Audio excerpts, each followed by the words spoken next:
Hey Jackie, Auntie, Jackie, you ready? When the clouds roll. When it comes to growth, it looks different for everyone. As Michael Johnson reminds us, that growth is not a destination, but it's an ongoing journey of self fulfillment and learning.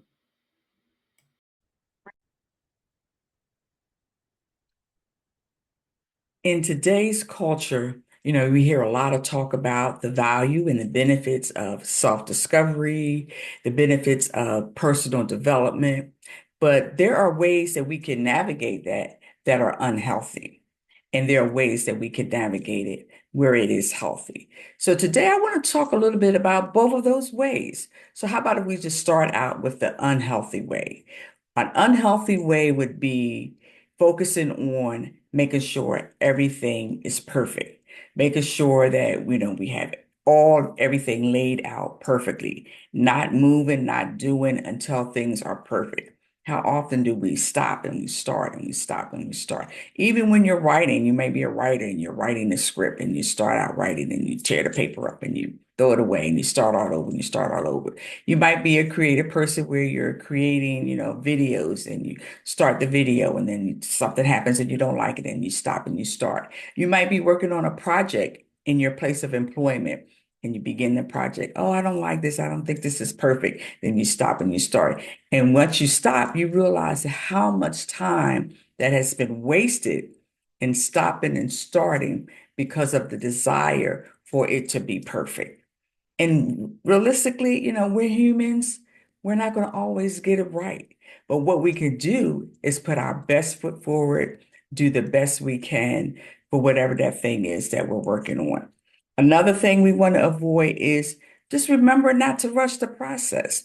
So whatever it is that you're doing, you could be, again, working on a project, and it could be a big, major project and you might have a deadline and you're trying to get it done in 1 day or 2 days. Sometimes you just have to navigate that space and not rush it. It has a way of working out in the end, but just begin to trust the process. Sometimes we have goals and dreams and desires, and we want to get to the end result. It's okay. We plan it out in the beginning, and we're just so excited about getting to the end result. And we begin to rush. We begin to skip steps. We begin to do things and make moves and make choices that always are not beneficial to us getting the result that we desire. So I want to encourage you to trust the process. Don't feel like you have to rush it. I can remember many times and many experiences where there were things that I desired to accomplish. And in the desire to accomplish it, skipping steps, thinking I don't have to do C, I can jump from A to D and skip C, do A, B, skip C and move straight to D. But in the end of the day, you find you have to kind of go back and start all over. So again, there's so many lessons, there's so much value in just trusting the process. Another thing is we want to definitely become and be aware of that need and being dependent on external validation. Oh my world. Now, this one is a biggie because how often are we dependent on other people to push us along and to encourage us and to motivate us? Those things are good. Don't misunderstand me. But it's also even better when we have that drive also within ourselves. We're human and sometimes we do need that external encouragement, but we don't want to be dependent upon it. So we don't want to say if no one's encouraging me. No one is telling me that I can do this. No one is inspiring me, so I'm not going to do it. I can remember a situation where I heard a story about a woman who had desired to move in a certain way in her career, and some of the skills that she needed to do that, she didn't have them. Typing was one of them. She did not know how to type. And she didn't have the funds to be able to go to school and take a class. But what did she do? She drew a picture of a keyboard and began to type, practice faithfully. And when the time came for her to take the test, she was able to pass it. So sometimes we have to really encourage ourselves. Sometimes we have to go within ourselves and develop ways and plans and solutions that will help us to get us from where we are to where we desire to be. Absolutely, support is important. We all need it, but we don't want to be dependent upon it where it paralyzes us and we don't move if we don't have it. Because there are times in life when you don't have it. There are times in life when it's just you and God working it out. And but to be honest, that's the most powerful combination. But there are times when, he isolates us and he allows us to be dependent upon him, and we're not dependent upon all the other external resources that we're accustomed to having. So again, we want to begin to avoid being dependent upon external sources. We want to remember not to rush the process, and we definitely want to avoid the trap of perfectionism. The last thing we want to do is we want to silence and, stop that urge to compare. How often do we say, I want to do this, but so is doing it, so maybe I shouldn't do it, or a lot of people are doing it, so maybe I shouldn't do this. But did you know that there are things that you are called to, and there are people who are called to you, and only you can reach and touch those people. So don't worry about what someone else is doing, how they're doing it, when they're doing it. Begin to focus on what you have inside of you. And the people who are drawn to you, they will come.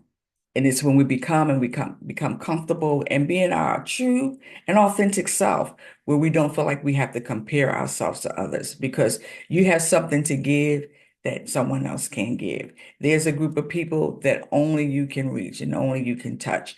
There's a way and a gift and a talents that you can express and share things in a way that others can't. Some people like things shared in the story form, and some people are great at telling stories. Some people like humor. Some people are great at, making you laugh and sharing it in a way that's funny, but in a way where it can penetrate you. Then there's some people who are very intellectual and they want things, pretty strict and pretty, ritual. They just want the facts. They don't want a whole lot of fluff and a whole lot of other stuff. They just want you to get to the root of it, tell them, what it is that they need to do or how they can get there. So, we all have different needs and different desires. So whoever is drawn to you, when we begin to step up and be confident in who we've been created to be and doing the things that we were created to do, then that's when we become successful.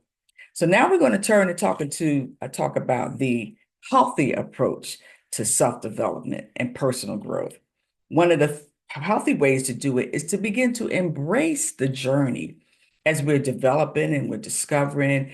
We experience many things. Sometimes they feels good. Sometimes it doesn't feel good. Sometimes we feel like we're hitting a target. Sometimes we feel like we're not. Sometimes we feel like we're taking 2 steps forward and then 4 steps back. But all of it is part of the process and part of the journey. So just begin to embrace every part of you. Begin to embrace how you speak, how you communicate, the tone of your voice, the features that God has graced you with. Begin to embrace every part of you, because again, there is a group of people who just who you be and who you are, it will resonate with them. So begin to celebrate and embrace the journey, embrace the ups, embrace the downs, embrace the struggles, embrace the challenges and the things that come into play.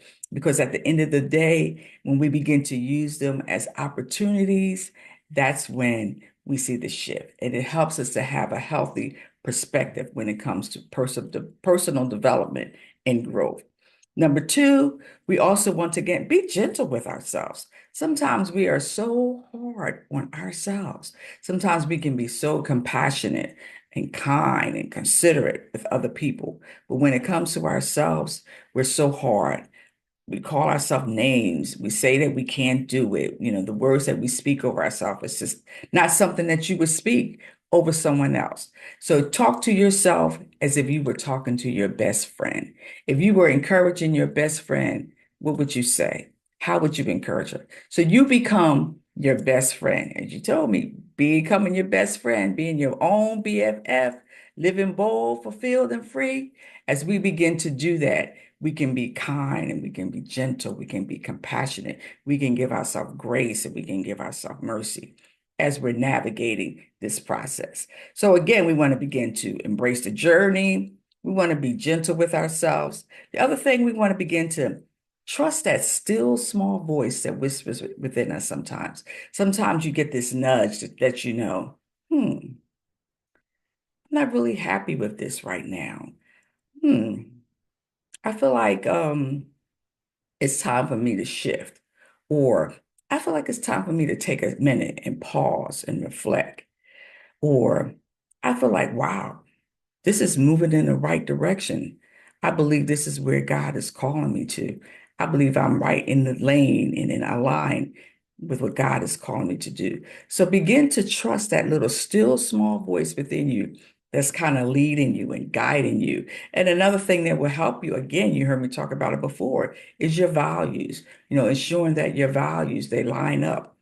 They'll let you know that still small voice will say, hmm, love was really important to me. But am I giving love? Am I experiencing love right now? Hmm. Taking time to refresh myself. It was really important to me. Am I doing that right now? Hmm. Family was really, really important to me.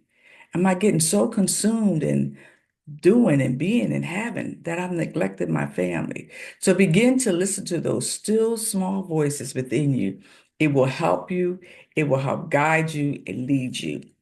The last thing I want to say is you want to protect your mind, your will, and your emotions. You want to be careful of the things that we're thinking and, protecting the things that we believe that we're called to do.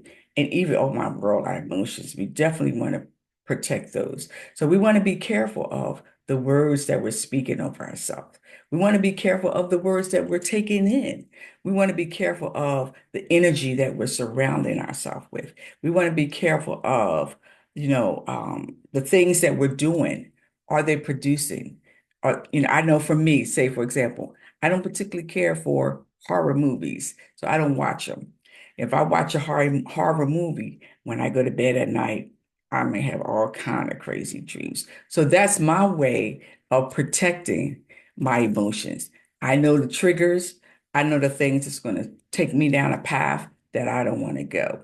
So as you begin to reflect on the things that's going to take you on a road or take you down a path that you don't desire to go.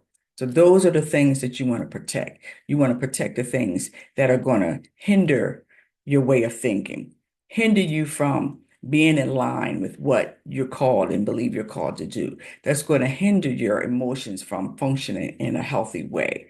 And again, sometimes this is not something that we can do in and of ourselves. So when we're dependent on God, our Heavenly Father, He's the one that can lead us and guide us and equip us, and He can help us to be able to navigate all of these different spaces. So again, when we talk about developing and growing in a healthy way, what do we say?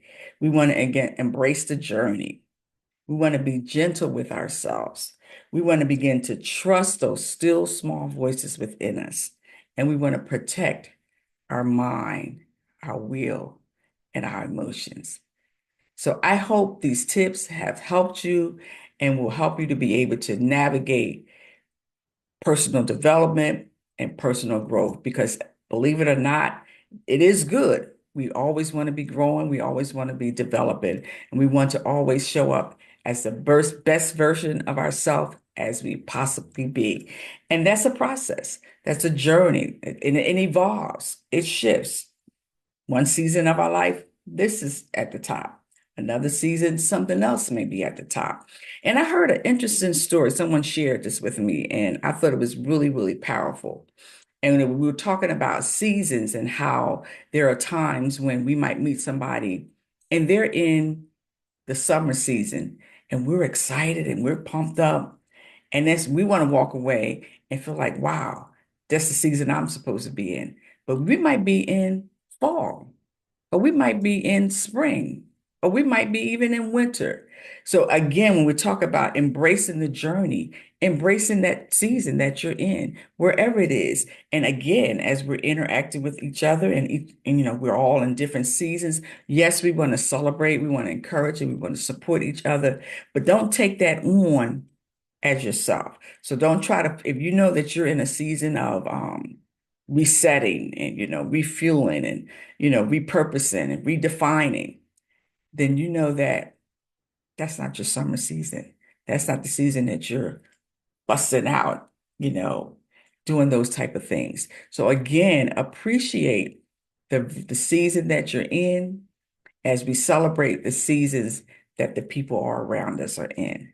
So again, I hope this has helped you. I hope this will empower you to be able to navigate the space of personal growth and development. Until next time, take care.